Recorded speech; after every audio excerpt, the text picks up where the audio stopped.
готви да прати топката някъде в наказателното поле на Йордан Господинов.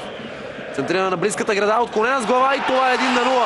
Засада нямат, ЦСКА повежда в 22-та минута. Иван Бандаловски, човек, около който се изписа и се изговори толкова много. Не случайно са и тези жестове на Иван Бандаловски. Той днес е крайно амбициран да покаже, че все още може да бъде един от най-добрите футболисти в тази група. Въпрос на време дали ще го направи. Не трябва обаче да дразним по този начин на гидката. Виждате какво става. Замерят го с бутилки в този момент.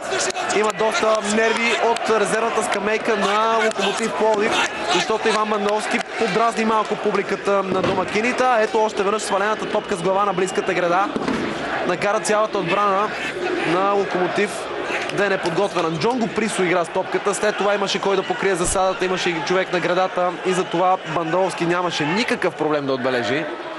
Непростимо е за отбраната на Локомотив да остави в малкото наказателно поле абсолютно сам футболист и той играч от класа